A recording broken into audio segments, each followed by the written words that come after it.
Hello students, आज का हमारा टॉपिक है लाइकेन पर, जो कि आपके टीजीटी, पीजीटी और नीट जैसे महत्वपूर्ण एग्ज़ाम्स के लिए बहुत ही ज़्यादा इम्पॉर्टेंट है।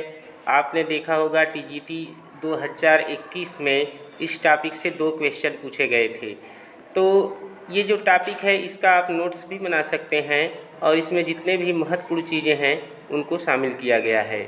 तो सबसे पहले आइए लाइकेन की हिस्ट्री हम देखते हैं। तो देखिए, जो लाइकेन शब्द का सर्वप्रथम उपयोग किया था वो किया था एक ग्रीक दार्शनिक थे जिनका नाम था थियोफ्रेस्टस। इन्होंने वृक्षों की छाल पर पाई जाने वाली सतही वृद्धि की व्याख्या करने के लिए किया था। लाइकेन विचित्र पौधों का एक ऐसा समूह है जिसका शरीर 2 विभिन्न पौधों से मिलकर बना होता है। इसमें शैवाल तथा कवक भाग लेते हैं। शैवाल घटक को शैवलांश यानी फाइकोबायोन्ट कहते हैं तथा कवक घटक को कवकांश यानी माइकोबायोन्ट कहते हैं। यह सहजीविता का सबसे अच्छा उदाहरण है। यानी शैवाल और कवक जब आपस में मिलते हैं तब लाइकेन का निर्माण होता है। इन दोनों घटकों का साहचर्य अत्यंत घनिष्ठ होता है। लाइकेन में शैवाल घटक प्रकाश संश्लेषण की क्रिया द्वारा भोजन का निर्माण करते हैं, जिसे वे स्वयं तथा कवक भोजन के रूप में प्रयोग लेते हैं, जबकि कवक घटक अपने कवक तंतुओं के द्वारा जल एवं खनिज लवणों का अवशोषण कर शैवाल को जल उपलब्ध कराता है। इस प्रकार शैवाल तथा कवक एक दूसरे को लाभ पहुँचाते हुए सहजीवी की तरह जीवन यापन करते हैं। इन दोनों घटकों का जो साहचर्य होता है अत्यंत घनिष्ठ होता है। लाइकेन में शैवाल घटक प्रकाश संश्लेषण की क्रिया द्वारा भोजन का निर्माण करते हैं, जिसे वे स्वयं तथा कवक भोजन के रूप में प्रयोग लेते हैं, जबकि कवक घटक अपने कवक तंतुओं के द्वारा जल एवं खनिज लवणों का अवशोषण कर शैवाल को जल उपलब्ध कराता है। इस प्रकार शैवाल तथा कवक एक दूसरे को लाभ पहुँचाते हुए सहजीवी की तरह जीवन यापन करते हैं। अब यहाँ पे लाइकेन के कुछ सामान्य लक्षण हैं, कुछ जनरल कैरेक्टर्स हैं, जिनमें पहला है लाइकेन शैवाल तथा कवक घटकों के साहचर्य से निर्मित स्वतंत्र सुकाय संरचना है, जो जड़, तना तथा पत्तियों में विभेदित नहीं होती। आपको ये मालूम होना चाहिए, सुकाय को अंग्रेजी में हम थैलस कहते हैं, और थैलस शब्द अगर आ जाए तो थैलस शब्द का मतलब ही होता है कि ऐसी प्लांट बॉडी जिसमें रूट, स्टेम और लीव्स क्या होते हैं, एब्सेंट होते हैं। आकार की दृष्टि से लाइकेन का सुकाय 3 प्रकार का होता है: परपटीमय यानी क्रस्टोज, पर्डिल यानी फोलियोज, छुपिल यानी फ्रूटिकोज। तीसरा सामान्य लक्षण है शैवलांश घटक मुख्यतः हरी शैवाल या नीले हरे शैवाल के सदस्य होते हैं, जबकि कवकांश घटक मुख्यतः कवक समूह के एस्कोमाइसिटीज या बेसिडियोमाइसिटीज के सदस्य होते हैं। चौथा सामान्य लक्षण है इनमें अलैंगिक जनन दोनों घटकों के द्वारा निर्मित विशिष्ट संरचनाओं जैसे आइडियम बीजाणु, पिक्रीडियम बीजाणु आदि के द्वारा होता है। पांचवा सामान्य लक्षण है लाइकेन में लैंगिक जनन केवल कवकांश घटक द्वारा होता है, शैवलांश घटक इसमें भाग नहीं लेता है। पांचवा है नर जननांग सुकाय की ऊपरी सतह पर फ्लास्क रूपी संरचना के रूप में स्थित होते हैं, जिसे पुमरुधानी या स्पर्मोगोनियम कहते हैं। इसमें नर युग्मक अचल पुमड़ बनते हैं, यानी नॉन मोटाइल पुमड़ यानी एंथ्रेजॉइड से बनते हैं। अगला लक्षण है मादा जननांग कार्पोगोनियम कहलाता है, जो आधारीय कुंडलित एस्कोगोनियम तथा लंबी बहुकोशिकीय ट्राइकोगाइन में विभेदित होता है। 8वां है लैंगिक जनन के अंतर्गत इनमें फलन पिंड यानी फ्रूटिंग बॉडी, प्लेट सदृश एपोथीसियम या फ्लास्क रूपी पेरीथीसियम बनते हैं। 9वां है फलन काय में अनेक एस्कस पाए जाते हैं। प्रत्येक एस्कस में 8 एस्को बीजाणु यानी एस्कोस्पोर्स होते हैं। ये एस्को बीजाणु अंकुरित होकर कवक तंतु बनाते हैं, जो किसी उपयुक्त शैवाल के संपर्क में आने पर नए लाइकेन का निर्माण करते हैं।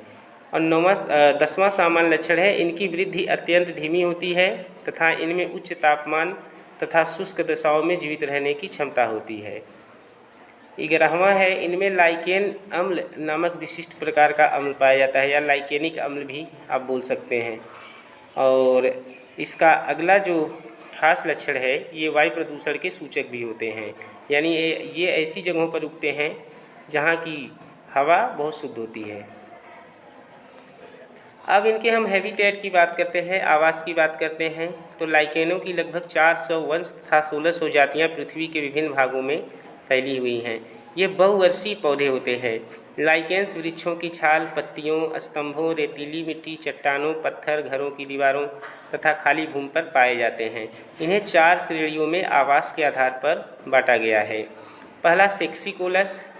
सेक्सिकोलस वे लाइकेन होते हैं जो पत्थरों या चट्टानों पर उगते हैं, जैसे डर्मेटोकार्पन।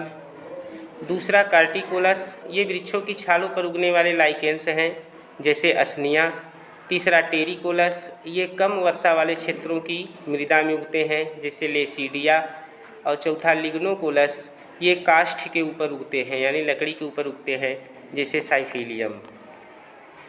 अगर हम इनके वर्गीकरण की बात करें तो थैलस के आधार पर लाइकेन को 3 समूहों में बांटा गया है। थैलस के आधार पर लाइकेन को 3 समूहों में बांटा गया है। पहला है परपटीमय लाइकेन, यानी क्रस्टोज लाइकेन। इस प्रकार के लाइकेन का पादप शरीर कठोर व चपटा होता है। ये पत्थरों, वृक्षों की छालों, चट्टानों की सतह पर घनिष्ठता से चिपके रहते हैं तथा पपड़ीनुमा संरचना बनाते हैं। इन्हें अधोस्तर से पृथक करना कठिन होता है। इनमें फलनकाय सुकाय के ऊपर स्तर पर पाए जाते हैं, उदाहरण लेसीडिया, ग्राफिस, राइजोकार्पोन आदि। और दूसरा है आपका पर्लिल लाइकेन, यानी फोलियोज लाइकेन। इनका सुकाय चपटा, फैला हुआ तथा पत्तियों के समान पालित एवं कटावदार होता है। सुकाय का निचला हिस्सा आधार से आंशिक रूप से चिपका होता है। इन लाइकेनों के सुकाय की निचली सतह से मूलाभास जैसी तंतुरूपी ऊर्ध्व निकलते हैं, जिन्हें राइजीन कहते हैं। इनके द्वारा सुकाय आधार से जुड़ा रहता है, उदाहरण पार्मेलिया, गायरोफोरा, जैंथोरिया। और तीसरा छुपिल लाइकेन्स, यानी फ्रूटिकोज लाइकेन। इन लाइकेनों का सुकाय बेलनाकार एवं अत्यधिक शाखित होता है तथा ये झाड़ी जैसी संरचना के समान प्रतीत होते हैं।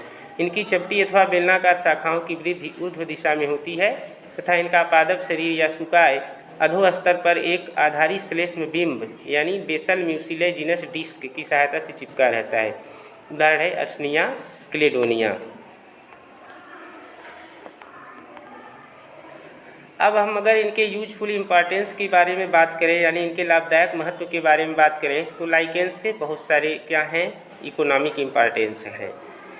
पहला है लाइकेन खाद्य के रूप में, लाइकेन एज फूड। देखिए, आर्कटिक एवं साइबेरिया प्रदेशों में लाइकेन प्रजातियां भोजन का महत्वपूर्ण स्रोत हैं। लाइकेन में लाइकेनिन नामक कार्बोहाइड्रेट पाया जाता है। इसके अतिरिक्त कुछ एंजाइम एवं विटामिन जैसे विटामिन ए, सी, डी और ई भी पाए जाते हैं। क्लेडोनिया रेंजीफेरा अकाल एवं अभाव की स्थिति में मनुष्यों द्वारा भोजन के रूप में प्रयुक्त होता है। इसके अलावा लेकानोरा, पार्मेलिया, सिट्रेरिया भी भोजन के रूप में उपयोग किए जाते हैं। इसके अतिरिक्त एवर्निया को मिस्र में बेकरी उद्योग में उपयोग किया जाता है। पशुओं के चारे के रूप में भी अनेक लाइकेन जैसे लोबेरिया, रेमालाइना एवं एवर्निया उपयोग में लिए जाते हैं। टुंड्रा प्रदेश में क्लेडोनिया रेंजीफेरा 12 सिंघा यानी रेंडियर का प्रमुख भोजन है।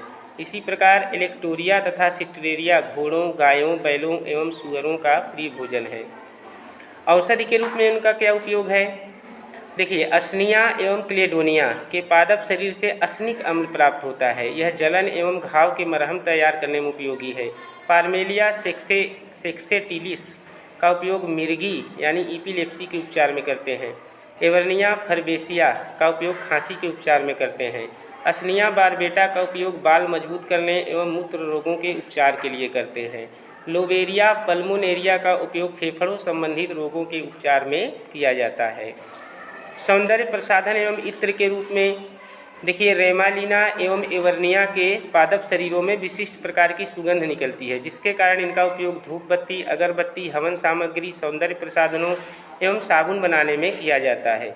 इसके अतिरिक्त अन्य लाइकेन की जातियां जैसे एवर्निया प्रूनास्ट्री एवं लोबेरिया पल्मोनेरिया आदि से भी इत्र तैयार किए जाते हैं। चर्म शोधन एवं रंजक उद्योग में इनका क्या उपयोग है?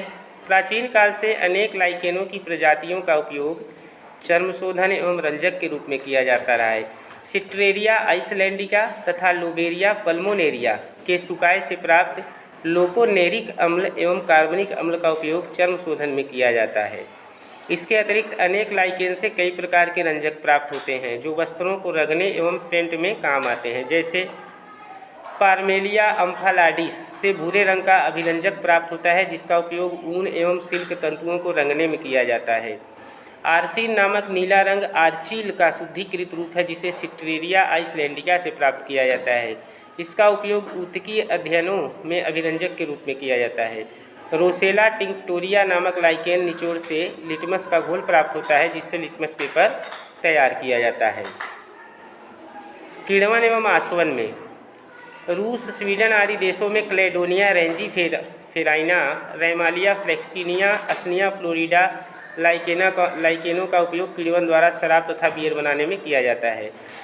और इसका जो पारिस्थितिकी महत्व है, नग्न चट्टानों जिन पर कोई वनस्पति का जीवन संभव न हो वहाँ केवल लाइकेन ही पुरोगामी यानी पायोनियर होते हैं। इसी चट्टानों पर मिट्टी का निर्माण केवल लाइकेनों के द्वारा होता है। इसके द्वारा अनेक कार्बनिक अम्लों जैसे ऑक्जेलिक अम्ल का उत्सर्जन होता है जो इन चट्टानों की सतह को धीरे धीरे विघटन कर मृदा की पतली परत बनाती हैं जो पौधों के पनपने में सहायक होते हैं। इसके अतिरिक्त लाइकेन वायु प्रदूषण के प्रति अत्यधिक संवेदनशील होते हैं। ये विशेष रूप से सल्फर डाइऑक्साइड की उच्च सांद्रता के प्रति संवेदनशील होते हैं। इसकी उच्च सांद्रता पर लाइकेन की मृत्यु हो जाती है। अतः लाइकेन का वायु प्रदूषण के रूप में सूचक के रूप में उपयोग किया जाता है।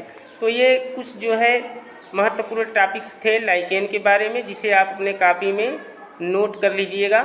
और आगे हम बहुविकल्पी क्वेश्चन लाइकेन से संबंधित लेके आएंगे। तब तक के लिए बहुत बहुत धन्यवाद।